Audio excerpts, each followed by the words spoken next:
Bueno, vamos a seguir con otra chapa.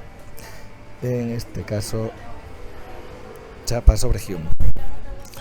Seguimos dando vueltas por Barcelona, aprovechando para tomar algún café y daros trabajo. Vale, algunas cuestiones. Bueno, parece que esto funciona. Algunas cuestiones básicas sobre Hume. Hume, como Locke, es un empirista, así que ¿qué es lo importante para él? La experiencia. Creo que lo mencioné en alguno de los vídeos anteriores, pero por si no lo hice, recordad que empiria en griego es experiencia.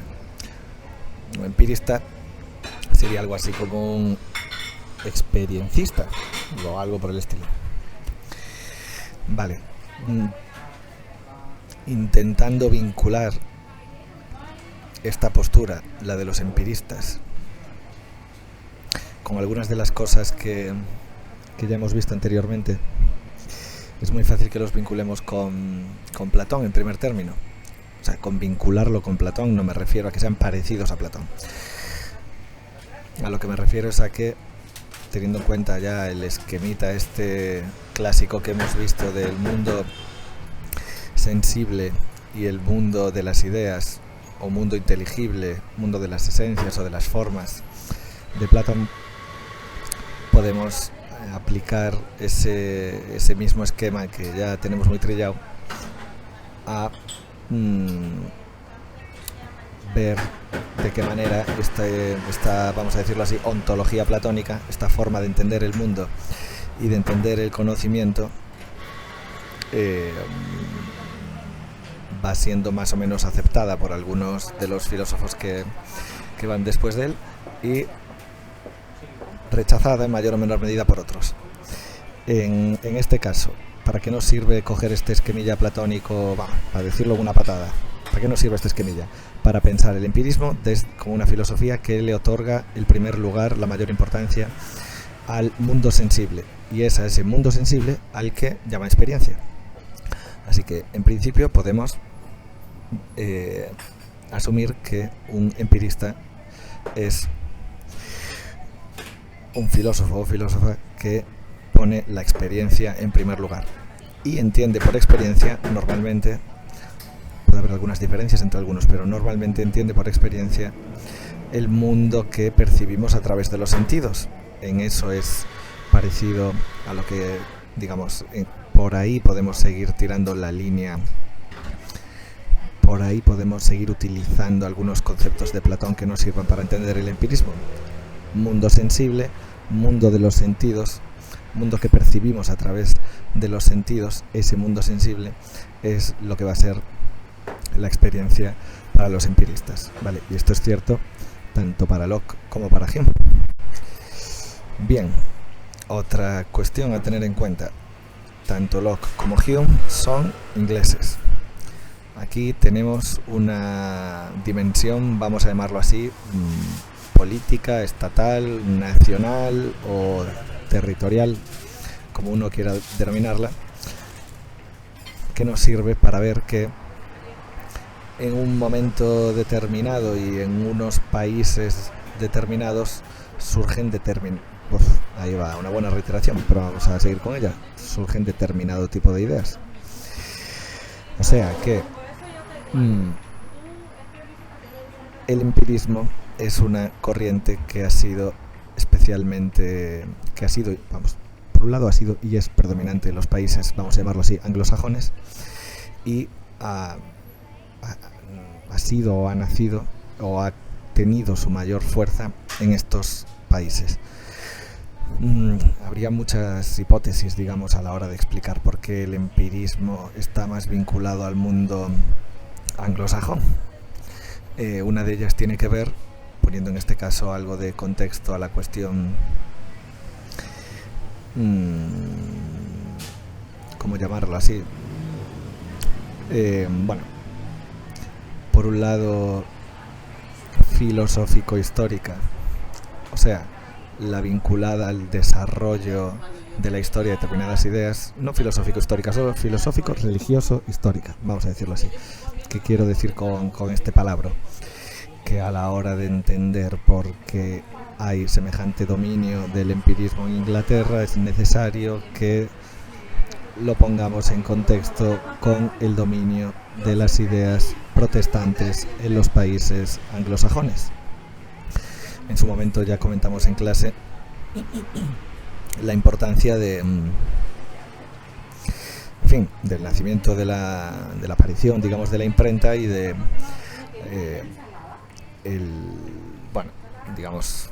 no sé qué verbo utilizar, el establecimiento, el clavamiento de las 95 tesis de Lutero en 1517, con las cuales se suele considerar que se inaugura el protestantismo. En fin, no me quiero alargar tampoco demasiado con esto, pero lo que tenemos que tener en cuenta es que para cuando Hume escriba muchas de sus obras, estamos en el siglo XVIII, 1700 y pico, ya llevará habiendo un par de siglos, igual no, pero un siglo y pico del protestantismo como religión oficial de,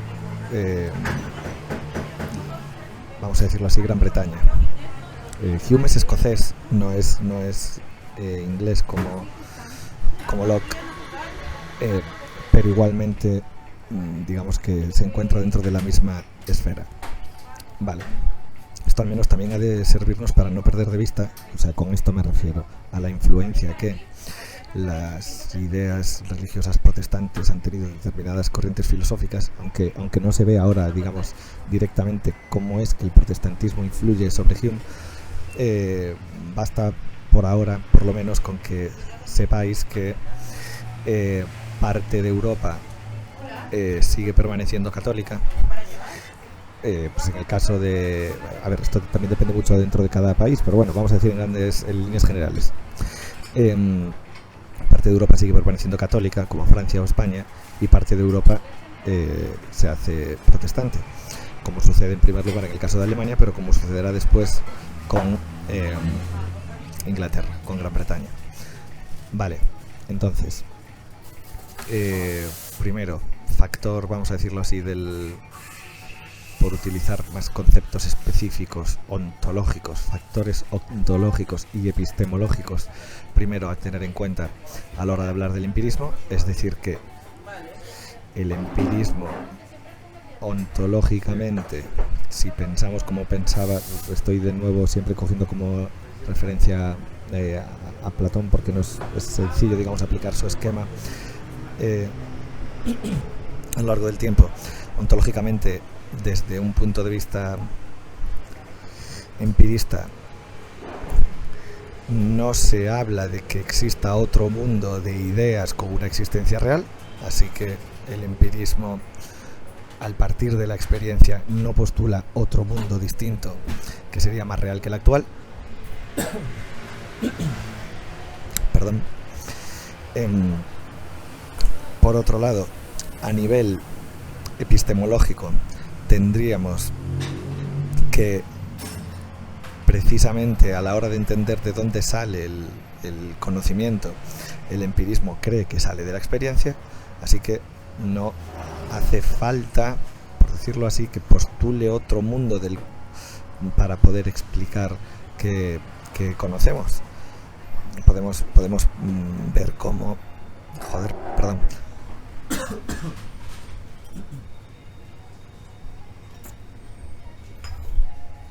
Podemos ver cómo en el caso de Platón, por volver de nuevo a él, la ontología y la epistemología están relacionadas, es decir, cómo es el mundo y cómo conozco el mundo se encuentran relacionados.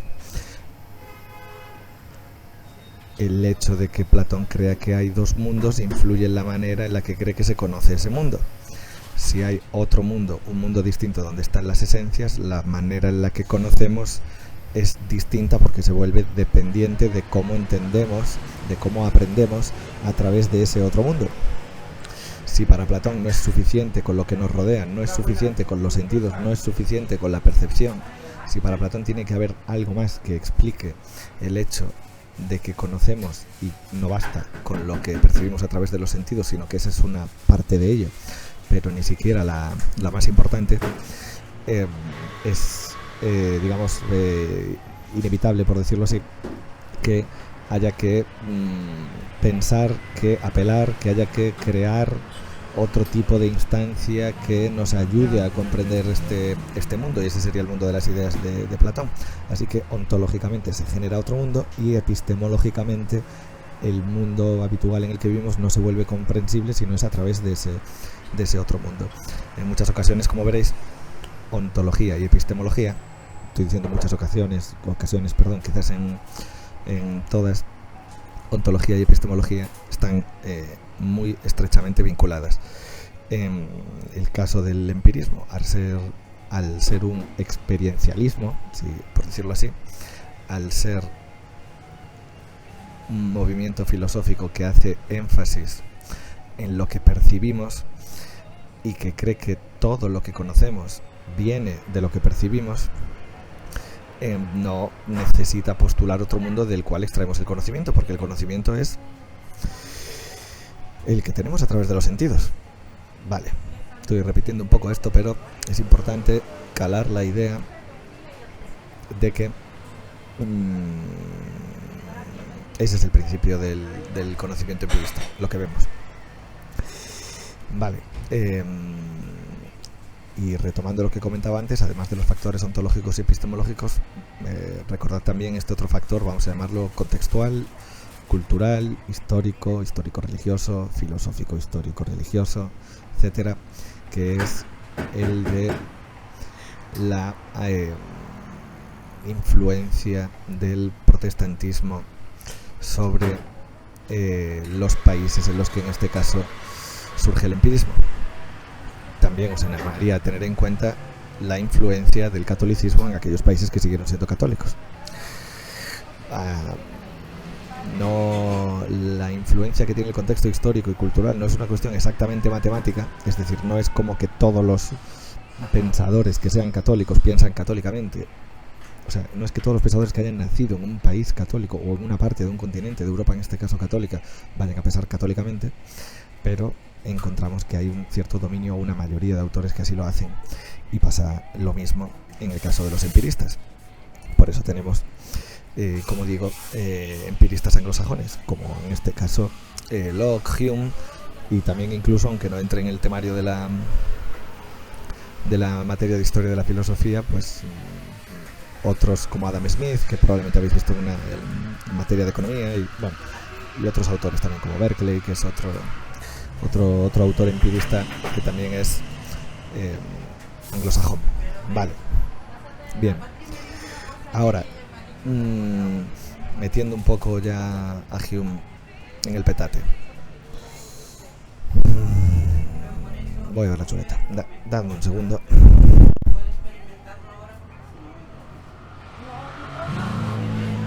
Uy. Vale.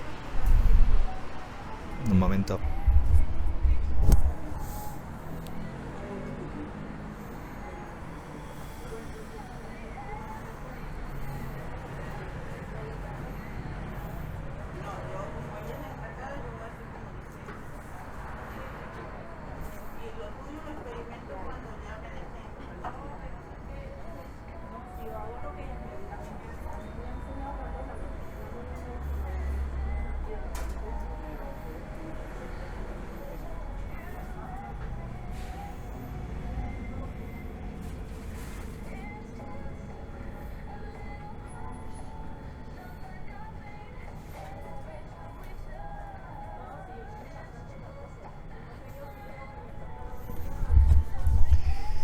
Vale, perdona, tenía que responder a un mensaje.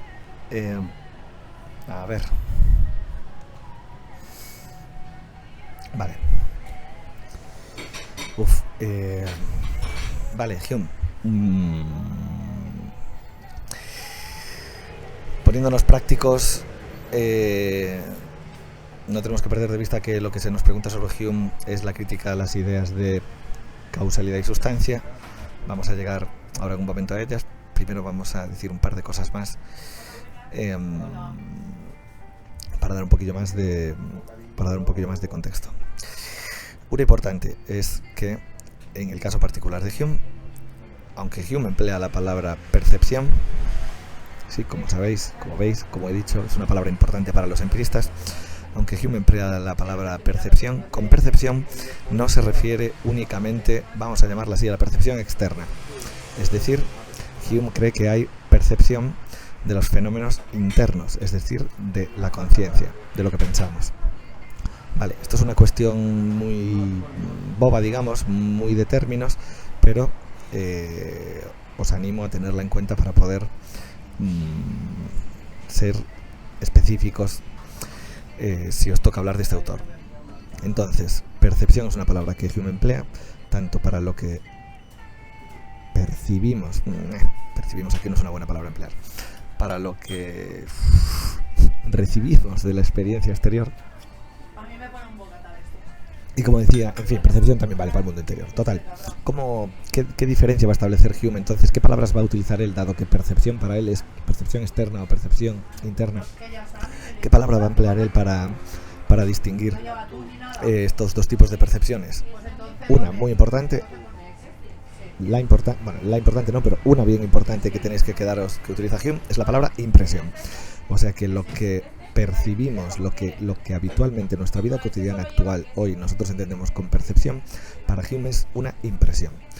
Y para Hume, como buen empirista, como decía antes, todo nuestro conocimiento viene de ese mundo sensible, de ese mundo de la experiencia, de ese mundo de la percepción, que él va a comprender en términos de impresiones. Así que según Hume lo que tenemos son impresiones.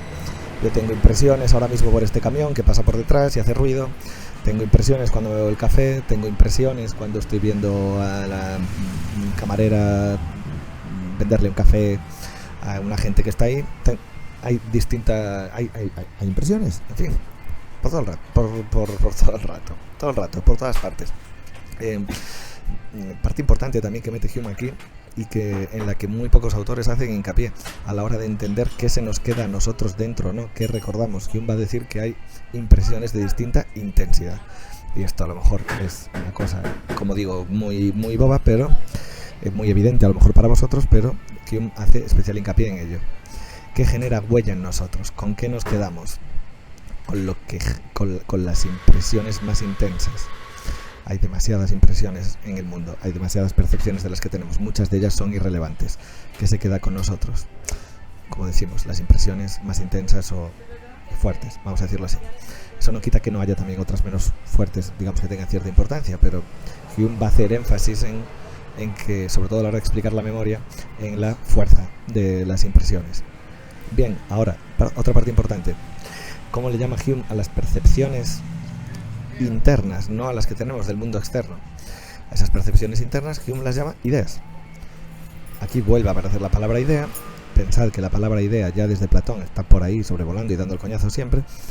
Hume dirá que lo que percibimos cuando, vamos a decirlo así, miramos hacia adentro, me acabo de dar cuenta que, en fin, también Descartes habla en términos de ideas y también bueno, vamos a dejarlo ahí, que habla también en términos de ideas, las tenéis en los apuntes, innatas, facticias, etcétera. El hecho de que Hume hable de ideas, de que Descartes hable de ideas o de que Platón en su momento hable de ideas, pues no es accidental. Casi todos los filósofos tienen alguna concepción de lo que es una idea, y la idea de idea se va transformando en función de la creencia que tengan el autor o la corriente que habla de ello. Entonces, por ir a lo básico, recordemos, Hume, empirista, tenemos impresiones, pum, estoy viendo una cosa, patada en la cara, estoy hablando metafóricamente, algo me impacta, acabo de ver un accidente, tengo una impresión, se me quedaba fuego, acabo de ver a alguien que ha perdido una pierna, esa impresión se queda conmigo. Hay impresiones fuertes por parte, fuertes y débiles, pero las que se quedan fuertes por parte del mundo externo. En el mundo externo, las percepciones externas, como decía, son impresiones, las percepciones internas son ideas. ¿Esas ideas de dónde salen? Teniendo en cuenta que estamos hablando de empiristas, salen siempre de la experiencia. Ahora, ¿qué sucede con determinadas ideas que tenemos y que no vienen directamente de la experiencia? Aquí es donde aparece un aspecto fundamental que es también habitualmente transversal al empirismo, o sea que se encuentra mucho en los autores empiristas y que está en Hume, que es el asociacionismo. ¿Qué es lo que va a creer Hume sobre las ideas? Primero, que las ideas se generan por impresiones, es decir, que tenemos percepciones externas, impresiones del mundo, que generan una huella en nosotros, en la percepción interna, y esa huella, esa percepción interna, son las ideas. Ahora, hay distintos tipos de ideas. En fin, esto es la turra de siempre. No es lo mismo la idea del café que estoy viendo ahora mismo que la idea de la hamburguesa que me comí ayer. La idea del café la estoy teniendo ahora mismo, la idea de la hamburguesa que me tomé ayer es un recuerdo, pero sigue siendo una idea, ha sido una impresión que ha dejado memoria, pero lo importante en este caso no es solo distinguir las ideas que son, vamos a decirlo así, presentes, idea de un objeto, e ideas pasadas, ideas de objetos concretos que he tenido en el pasado. La parte puñetera es entender las ideas de no objetos. Sí. Vamos a utilizar un ejemplo sencillo, vamos a pensar en un unicornio. ¿Qué va a decir Hume sobre el hecho de que tengamos una idea de unicornio? Lo que va a decir es que hemos tenido alguna experiencia de un animal con cuernos, hemos tenido alguna experiencia de un animal con, vamos a decirlo así, forma de caballo, y la idea que hemos generado de unicornio, que no viene de la experiencia porque no hemos visto ningún unicornio en ninguna parte porque no existe, es simplemente la asociación de dos ideas distintas entre sí. Así que en el mundo de la percepción interna, en el mundo de las ideas, tenemos tanto ideas que son generadas directamente por la propia percepción, por las propias impresiones, ideas simples, vamos a decirlo así, y luego ideas compuestas que son una amalgama de otras ideas que se asocian, que se relacionan. Vale. También, por hacer un último apunte, Hume le va a otorgar una gran importancia a la imaginación. En fin, cree que la imaginación es una fuerza muy importante en el ser humano, y no solo la imaginación de anda, mira, me imagino un unicornio, que bien, o soy un pintor, tengo una imaginación que te cagas, sino que va a tener también una parte un poco negativa a la hora de confundirnos esa imaginación cuando creemos que una cosa es verdad y le atribuimos, vamos a ir entrando en el siguiente tema, le atribuimos, y ir entrando ya en el tema del selectivo, le atribuimos causalidad a fenómenos que no estamos seguros de que hayan sido, de que obedezcan a la causa que nosotros queremos. Así que cuando vemos algo, cuando sucede algo, cuando tu primo tiene gripe y atribuimos una causa a ello, que es que el otro día iba sin bufanda, Hume cree que a lo mejor ahí estamos Hume cree que ahí podemos estar utilizando nuestra imaginación. ¿En qué sentido? En el sentido de que no sabemos si realmente esa gripe viene porque no haya ido con bufanda ese día. A lo mejor viene de que hace 2 días ha estado jugando al fútbol mientras llovía, pero nosotros nos quedamos con la idea de que ha sido la falta de bufanda lo que ha causado ese resfriado. Eso para Hume es un empleo, vamos a decirlo así, legítimo, de la imaginación. Me he imaginado, he creído que es la falta de bufanda lo que genera la gripe o el resfriado. Con esto podemos ir enlazando. Mira que raspera. Con la parte de la crítica a la causalidad, y aquí ya aterrizamos en terreno ya 100% selectivo. Vale. ¿Cuál va a ser la crítica más básica de Hume a la causalidad? La crítica más básica tiene que ver, va un poco en el camino de lo que hablamos ahora de la imaginación, pero hay otra palabra que cobra un valor mayor, que es costumbre o hábito. ¿Por qué? Primero tenemos que pensar que cuando hablamos de causalidad, hablamos de algo muy importante. Recordemos las 4 causas de Aristóteles. Hablamos del mecanismo básico por el cual conocemos en el mundo, por el cual podemos atribuir una causa a un efecto, por el cual, gracias a detectar qué es la causa de otra cosa, entendemos todo lo que sucede, y siendo algo tan importante, tan básico, el saber interpretar bien cuáles son las causas de un fenómeno, pensar en el coronavirus, por ejemplo. Tú puedes creer que el coronavirus es, en vez de en fin, puedes tener ideas muy poco acertadas sobre qué tipo de enfermedad es esa, si es contagiosa o no, si viene de este tipo de virus o de otro, y en función de que eso sea así o no lo sea, tú estás interpretando cuál es la causa y solo, por ejemplo, en este caso, puedes curar el virus cuando efectivamente detectas cuál es la causa de ese virus, detectas qué es, entiendes lo que es, sabes de dónde viene y puedes modificar, incidir, actuar sobre esa causa. He puesto el ejemplo del coronavirus porque es, digamos, un ejemplo reciente, masivo y de vida o muerte, pero, o sea, establecer las causas de algo es importante no solo para curar las enfermedades, que ya es bastante, sino también, vamos a decirlo así, en líneas generales, para poder entender el mundo que nos rodea, con el objetivo de no solo curar a la gente, sino, en fin, sea de mejorar políticamente la sociedad, de entender mejor el mundo, etc. Vale. Entonces, causalidad, ¿por qué es importante? Bueno, porque es importante, lo acabamos de ver. ¿Qué expresión tenemos que tener en cuenta al hablar de causalidad y cuál es el lugar en el que va a meter ahí, va a hurgar Hume, va a meter el dedo en la herida? Hume va a hablar de esto, va a hablar de va a debilitar un poco nuestra creencia en las conexiones necesarias. La expresión clave aquí es conexión necesaria, y esto está relacionado, como digo, con la relación entre causa y efecto. La relación causa-efecto nos estaría hablando de una conexión necesaria, es decir, que cuando se da una causa siempre se da un efecto, que cuando pasa A siempre pasa B, que cuando metemos el pie en el agua siempre nos mojamos. Eso sería una conexión necesaria. Siempre que pasa eso, siempre que pasa A, meter el pie en el agua, pasa B, nos mojamos. Este es un ejemplo muy bobo, pero es para que tengamos en cuenta hasta qué punto estamos hablando de cuestiones muy elementales. Y podríamos decir, ¿por qué tengo el pie mojado? Coño, pues porque lo he metido en el agua. Muy bien, una conexión causal 100% bien hecha. Ahora, ¿cuál va a ser la crítica principal de Hume a la causalidad?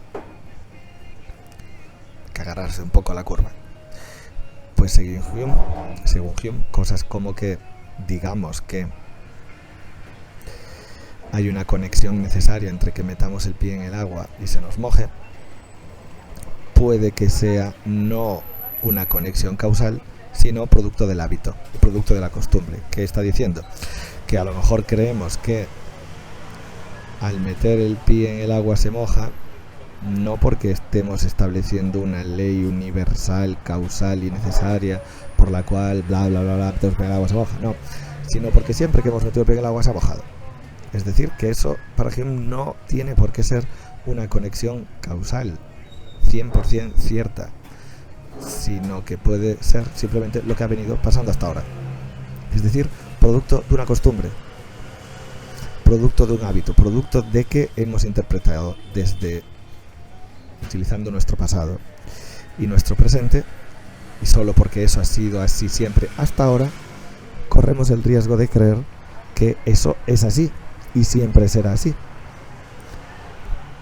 Como digo, esto a lo mejor parece una gilipollez, pero con esto Hume fue, digamos, se podrá estar más o menos de acuerdo con esto porque, bueno, hay varios motivos para criticarlo al mismo tiempo, pero el aspecto importante que hay que destacar aquí es que hay una crítica muy fuerte a aquellos pensadores, filósofos, científicos que, vamos a decirlo así, tenían un exceso de confianza, un exceso de fe en que haya determinadas cosas que son como leyes universales, relaciones entre causa y efecto que están perfectamente bien establecidas y que para Hume no tienen por qué serlo si primero no analizamos si son producto del hábito. Claro, ¿qué pasa? Esto lo lleva bastante lejos, lo lleva suficientemente lejos como para asumir, esto es un ejemplo muy típico de Hume, como para llegar a decir, no asumir, perdón, que, bueno, que el sol ha salido cada mañana hasta ahora, pero ¿quién coño sabe lo que va a pasar mañana por la mañana? De nuevo, esto es algo muy extremo, ¿sí? Es una cosa deformada. No es que Hume no creyera que el sol no iba a salir al día siguiente por la mañana, pero esto lo llamará creencia. Él dirá que eso no es una certeza. ¿Quién sabe? Por eso Hume se cuenta también entre los autores a los que se llaman escépticos, ¿sí? Seguro que la palabra escéptico suena. El escepticismo pues es una doctrina que pone muy en duda el hecho de que haya conocimiento. No creer que el sol podría no salir mañana por la mañana es un tipo, digamos, de duda escéptica, en este caso una duda escéptica que lleva el sello de Hume. Vale. Entonces, fijaros hasta qué punto Hume mete ahí la cuña de que hay que tener cuidado con lo que se considera conexión causal cuando puede ser hábito, ¿vale? Como digo, no estamos hablando del hábito de comer tostadas por la mañana, ni del hábito de fumar, ni de nada por el estilo. Estamos hablando de hábitos incrustados en nuestra percepción de manera tan básica que generan la creencia de que estamos ante un suceso causal cuando a lo mejor no lo estamos. Esto supone también una relación muy particular con el futuro, ¿sí? Para Hume el futuro está completamente abierto. No se ha hecho... O sea, no hay ninguna forma de anticipar nada del futuro desde un punto de vista empirista como el de Hume. Porque literalmente él mismo cree que es saludable poner en duda cosas tan básicas como las relaciones causales que muchas veces damos por sentadas solo porque hay un argumento fuerte para ponerlas en duda, que es no sabemos si el futuro va a ser igual. Literalmente no sabemos si el sol saldrá mañana por la mañana, porque mañana quién coño sabe. Esta postura, como entenderéis, también ha sido, como he dicho antes, muy criticada, porque claro, si Hume realmente creyese esto, si realmente creyese que igual el sol no sale mañana por la mañana, entonces estaría infartando y ante un cataclismo inminente todo el rato. Si el futuro literalmente no sabemos de qué coño forma va a ser, pero nada en absoluto, y todo puede ser de otra puta forma al día siguiente. No es el caso, no es lo que sucede. Entonces, digamos que eso es un escepticismo muy extremo el que plantea Hume con respecto a poner en duda algo como eso. Pero aún así nos sirve para poner en cuestión otras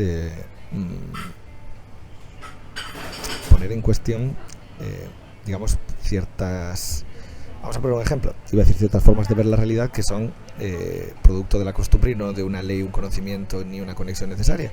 Pues que hayamos visto muchos patos blancos durante toda nuestra vida no significa que todos los patos sean blancos. Si uno solo porque ha visto todos los patos blancos dice los patos son blancos y hay una conexión causal entre ser pato y ser blanco, en el caso de Hume ahí podría objetar muy legítimamente que eso es producto de la costumbre o del hábito de haber visto patos blancos, pero que puede haber un pato negro. Y esto solo dependería de que en el futuro viésemos un pato negro, o no en el futuro, sino en el presente hubiese se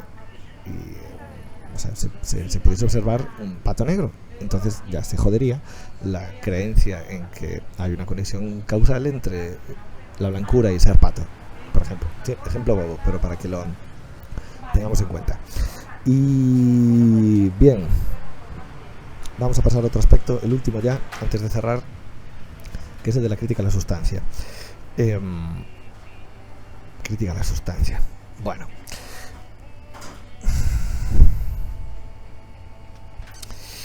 ¿Cómo abordamos este tema de la crítica a la sustancia? Vamos a aludir en este caso a Aristóteles. Recordad, si no lo recordáis, creo que está en los apuntes, si no me equivoco, que habíamos visto que Aristóteles hablaba de la sustancia primera y segunda, y que la sustancia primera era aquello que podemos ver, que podemos señalar, como por ejemplo ahora mismo yo tengo por aquí esta taza de café, la puedo ver, está ahí, es esta taza. Siempre pongo el ejemplo de un perro que se llama Bobby, podría poner un nombre a esta taza, pero no sé si tiene mucho sentido. Voy a llamar Max, porque es parecido al nombre de la cafetería en la que me encuentro. Pues Max, estoy viendo a Max.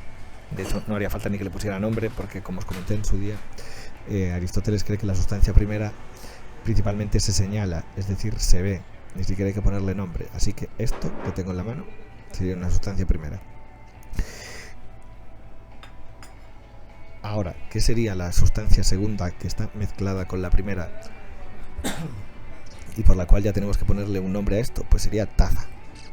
Pero claro, la taza no es únicamente la sustancia primera, porque si levanto la vista y veo el mostrador que hay aquí, hay muchas otras tazas, de hecho, muy parecidas a esta. No son la misma, pero son exactamente iguales. Cuando digo taza me estoy refiriendo al conjunto, al género de tazas. En ese momento ya estoy hablando de la sustancia segunda de un objeto, que está mezclada con la primera, que forma parte de la primera, pero que es una especie de simultaneidad entre el objeto concreto, la sustancia primera, la taza, y la sustancia segunda, o vamos a decirlo así, el objeto contemplado abstractamente, que es taza, que es una taza. Vale. Añadido a esto, aunque no hemos hecho especial hincapié, y además de Aristóteles en otros autores que no hemos tenido la oportunidad de ver a lo largo del curso, hay una distinción que suele utilizarse cuando se habla de la sustancia, que es la diferencia entre sustancia y accidente, ¿sí? Por ejemplo, en este caso, en el mismo caso de la taza, se podría decir que la forma de la taza es parte de su sustancia, pero el hecho de que la taza sea blanca y azul, o que no sea oscura, es un accidente. Es decir, que la idea de sustancia suele llevar implicado algo básico, esencial, sin lo cual esa cosa no sería lo que es. Si hace falta que esta taza tenga forma de taza, que tenga un asa para que sea una taza, o si definimos una taza como algo que no tiene un asa, pero como un recipiente de cerámica hecho para echar líquido en él, entonces ya estamos definiendo lo esencial de una taza, lo común de una taza, lo que tiene en relación, lo que tiene en común con otros objetos del mismo género. Pero una taza puede ser distinta a otra, por ejemplo, siendo negra, sin que altere su cualidad de taza. Esto es lo que sería ser un accidente. O una taza podría seguir siendo taza teniendo un asa o no teniéndola, y sigue siendo una taza. Esto sería un accidente. De cualquier cosa que hay en el mundo, podríamos decir que tiene algo, elementos sustanciales y elementos accidentales. Podríamos decir que yo soy una persona, y aunque me arrancara un brazo, pues seguiría siendo una persona, pero tendría un literalmente accidente. Accidente sería, pues, muñón. O podría ser una persona igual teniendo el pelo más largo, podría ser una persona sin tener una pierna, pero no podría ser una persona ladrando y estando a cuatro patas, porque todo sería un perro. Eso no es una diferencia accidental, sino una diferencia sustancial. Es precisamente a esta idea de sustancia como algo permanente y básico que se encuentra en todos los objetos y que los define, aquello que es por recobrar también palabras que están en Platón y Aristóteles, su forma, su esencia, aquello que lo constituye, pues es precisamente a esto a lo que va a atacar Hume. ¿Cuál es la parte de la pregunta de selectivo que tiene que ver con la crítica a la sustancia? Hume, básicamente, va a decir que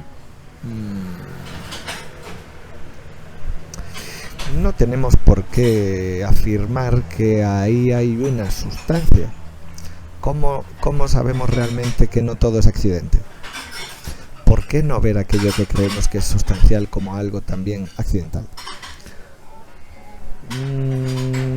Es que el ser taza de la taza la hace tan taza. ¿No es ella también un accidente? ¿No podría ser un cubo de cerámica?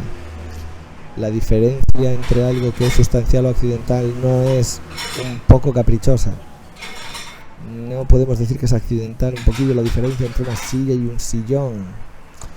Hay una esencia de silla y una esencia de sillón y una esencia de mesa. ¿En qué se distingue un taburete de una mesa? ¿Tiene el taburete una tabureteidad y la mesa una meseidad platónica que haga que sean distintas? ¿O hay una diferencia muy pequeña, gradual, accidental, que no obedece a que ninguna de ellas tenga ninguna esencia? Esta es la cuña que mete Hume. Esta es la machetada que plantea a la posible no existencia de nada, a lo que se le puede llamar sustancia. Y esto, si empezamos a cavar hondo en ello, se vuelve cada vez más delicado, porque Hume ya ha lesionado, horadado, golpeado el principio de causalidad, de manera que digamos que la percepción de la conexión que tenemos entre eventos del mundo se puede volver mucho más débil, mucho más frágil, porque no es lo mismo creer que metas el pie en el agua y moje, o que el sol salga por la mañana, es algo, una ley causal que está ahí, que te da una sensación de regularidad y de orden sobre el mundo implacable, inexpugnable, a decir, bueno, eso ya es hasta ahora, mañana quién coño sabe. Y el sol ese no es un puto sol esencial, no es una puta sustancia que uno dirá, bueno, o sea, es una movida y con calor que no sé, o sea, eso tampoco tiene por qué tener una naturaleza sustancial. Ese sol podría ser otra cosa y podría ser un accidente, una criatura accidental, un ser accidental como cualquier otro, un ser que no está compuesto por una esencia, sino que es un conglomerado de accidentes. Y Hume va a llevar esto más lejos todavía, o digamos que va a sacar 3 consecuencias importantes, y con esto concluimos con respecto al tema de la crítica a la sustancia, porque hay 3 planos en los que va a aplicar esta crítica a la sustancia, y estos 3 planos son la realidad externa, la idea del yo y Dios. En primer lugar, con respecto a la realidad externa, pues básicamente la solidez de la realidad externa, Hume la va a cuestionar precisamente asumiendo que el mundo externo, con externo digamos que nos referimos un poco en plan Descartes fuera de la conciencia, que no tiene por qué tener una existencia sustancial. Es decir, que el mundo externo puede ser el mismo accidental. Su solidez no tiene por qué estar basada en sustancias. Ni siquiera una roca tiene por qué ser sustancial. Eso no significa que la roca no sea dura. Lo que sí significa es que no tiene platónicamente, digamos, una roquidad, sino que podríamos decir que, bueno, la diferencia entre una roca y otra es algo, como digo, también accidental, producto de determinados hechos casuales o contingentes que hacen que esa roca sea de esa manera, pero que podría ser de otra. Y que de hecho puede ser de otra porque al no tener sustancia para Hume, puede ser, esa roca podría ser de otra manera. Otra parte importante, y aquí Hume se va a distinguir de muchos otros autores y también, sobre todo en particular, de Descartes, la creencia en un yo. Recordad que Descartes tiene ahí su máxima de pienso, luego existo, y que inaugura, como se suele decir, la modernidad diciendo, bueno, aquí me pienso yo, aquí existo por mí mismo, no porque exista Dios ni nada, sé que existo porque pienso. Y eso es una verdad, después de toda su duda metódica y sistemática, eso es una verdad para Descartes, vamos, incontrovertible, que es así y punto. Ahora, Hume llega y dice, ¿y ese yo? ¿Ese yo de dónde sale? ¿Qué yo? De hecho dice más, dice, la creencia de que haya un yo es un fantasma producto del pensamiento sustancial de la peña. Si tú crees tanto que las cosas tienen esencia, si tú crees que el sillón tiene una esencia, que la rana tiene una esencia, que la nube tiene una esencia, también tú crees que tienes una esencia, y a eso le llamas yo. La creencia de que uno tiene una identidad personal, Hume va a decir que no está, al menos, suficientemente fundada. De hecho, va a decir que uno mismo, la conciencia interna que tiene de él o de ella misma, puede no ser más que una especie de colección, ramillete de impresiones, un haz de impresiones, un haz de percepciones, una multiplicidad de sensaciones distintas, heterogéneas, muy complejas, muchas en cantidad, a las cuales, para estar tranquilos, les llamamos yo. Yo soy esa misma persona que montaba en bicicleta hace 15 años, yo soy el mismo que ahora estoy haciendo esto, yo mañana voy a hacer esto o lo otro. Según Hume, no hay por qué postular ese yo. Es un producto de pensar la realidad en términos de sustancias, en términos de bases sólidas, de formas, de esencias permanentes, que bajo su punto de vista empirista, basado en las impresiones, en las percepciones externas y en cómo la experiencia nos moldea, no existe, o no tiene por qué existir. Último apartado de todo esto, antes de concluir, pues Dios. Imaginaros, si ya el yo o la realidad externa le parecen discutibles a Hume, Dios es ya, digamos, como la idea de sustancia existente por sí misma elevada a la máxima potencia, porque no está en ningún lado, no tenemos experiencia de Dios, no según Hume, no lo hemos visto en ninguna parte, no tenemos por qué asumir, no para Hume, como lo hacía Descartes, no tenemos por qué asumir que Dios es una especie de idea innata, de idea que tenemos con nosotros, idea que tenemos en nuestra alma o en nuestra mente, en plan, bueno, tenemos una idea que es de un ser perfecto, entonces, bueno, esa idea forma parte de nuestra naturaleza, entonces, bueno, no para Hume. Hume tiene un libro que se llama, que es un tratado de la naturaleza humana, pero en esa obra sobre la naturaleza humana no cree que forme parte de ella la idea de un ser perfecto, que es lo que luego ya va dando pasos o va camino a la creencia en Dios. Pues Hume no lo cree. Hume va a creer que Dios, como otras ideas, como la idea de unicornio, es una idea compuesta. Es una idea compuesta de otras ideas, pero que no podemos decir que existe ni que es verdad en ningún sentido, porque no tiene ningún tipo de impresión ni de experiencia perceptiva. Y como os digo, lo que va a decir Hume es que Dios mismo es el efecto también de, vamos a llamarlo así, un pensamiento sustancialista, el pensamiento de la sustancia, o esencialista o formal, la creencia de que existen formas, esencias o sustancias puras que se mantienen por sí mismas y que les dan consistencia a los objetos del mundo. Los objetos, y con objetos nos referimos no solo a las cosas como este sillón, sino a las cosas que pensamos también. Así que por último, esta es la tercera leche que nos suelta Hume, y que forma parte de la crítica a la sustancia que desarrollan estos tres frentes. Dios tampoco, vamos a darle la vuelta. Dios, la idea de Dios sería producto de pensar en términos de sustancia y de esencias, cosas que no la tienen, como ya intento demostrar con la realidad externa y con el yo. Y vamos a dejarlo aquí porque llevamos más de 45 minutos y ya hemos tenido una buena turra sobre Hume. Espero que no haya sido demasiado sufrimiento. Si tenéis cualquier duda, me lo comentáis en clase, ¿vale? Un saludo.